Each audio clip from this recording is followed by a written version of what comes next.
There is a doorway in the universe.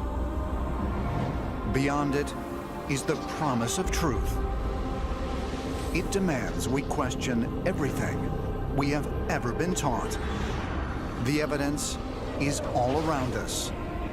The future is right before our eyes. We are not alone. We have never been alone. The poor and the underclass are growing. Their intention to rule rests with the annihilation of consciousness. They have made us indifferent to ourselves, to others. We are focused only on our own gain.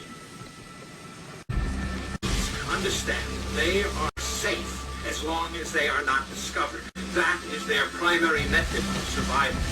Keep us asleep, keep us selfish, keep us sedated. Greetings, Trillo Knights. This episode is going to be about the fact that there's quite a few roundish things orbiting our sun, the fact that every government on Earth has declassified millions of files on UFOs.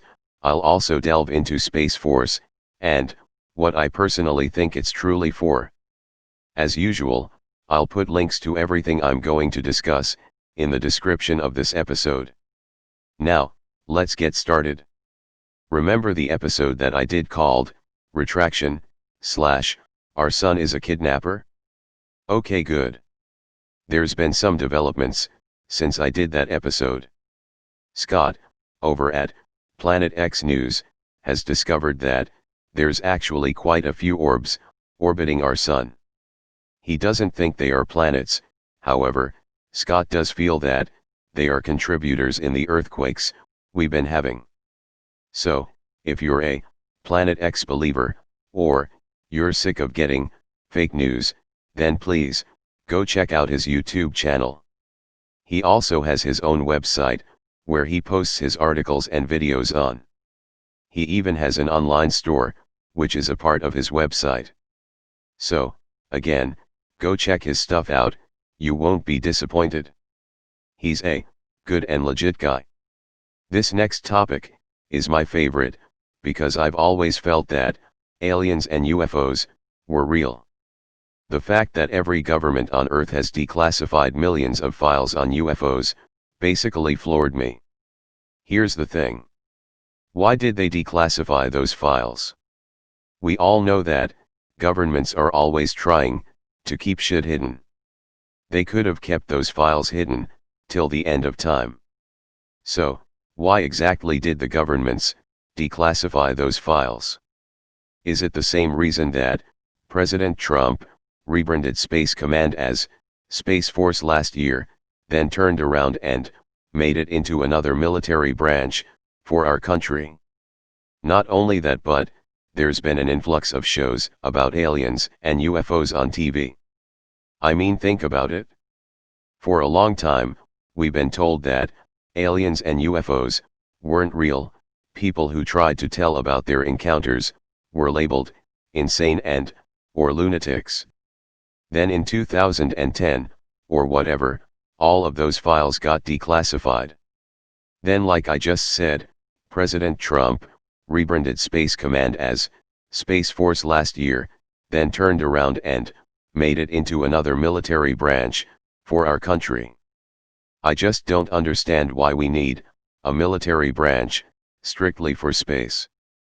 NASA has numerous satellites in space for locating and tracking asteroids, comets, exoplanets, galaxies, planets, solar systems, stars, and the sun. So, I don't buy into Space Force aiding NASA in doing that stuff. I realize I bashed NASA over the years, and I still stick by what I said in those episodes, but I highly believe that NASA is very capable of doing that by themselves. So, I feel that between the year that UFO crashed nearby Area 51 till like last year, every government has been briefed about the real possibility of a first contact situation happening, but they don't know when exactly it'll happen. What exactly will Space Force turn into? Star Trek or Star Wars? I guess time will only tell. As usual, I'm Jack Leo Drillo, here to poke your brain, and make you wake up.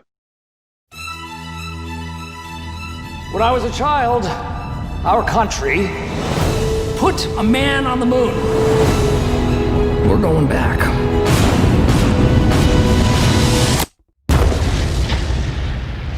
Shit. How many times do I need to apologize?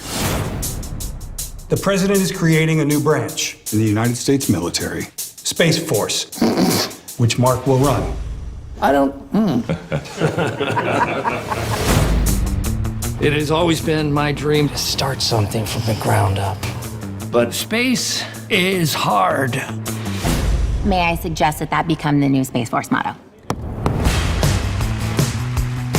How are you handling this? It's a little chaotic. And you're not the most flexible person. Are you running? Keep up. My main concern is our head scientist. This is the moon. Flat, desolate. The surface is actually a complex topography. Okay, thank you, Bill, the science guy.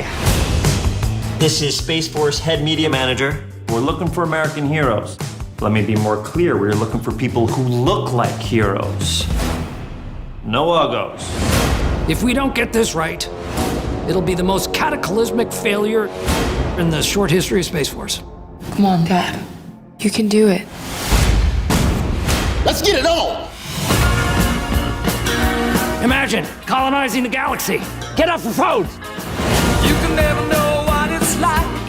Oh, damn it. It's the Air Force. Look who it is! We're going to eat your guts.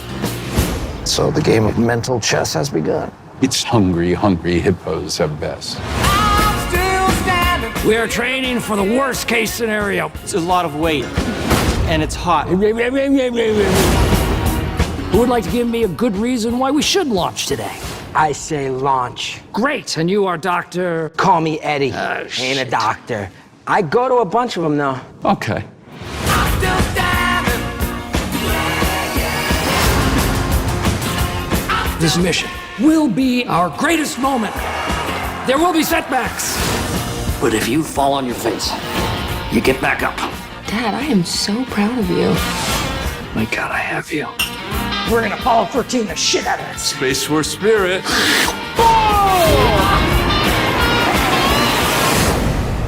Let's see what these suits are capable of. Your heart rate is quite high. Turn back, Mark. This is the weirdest day. Still standing. That is cute. Mission accomplished.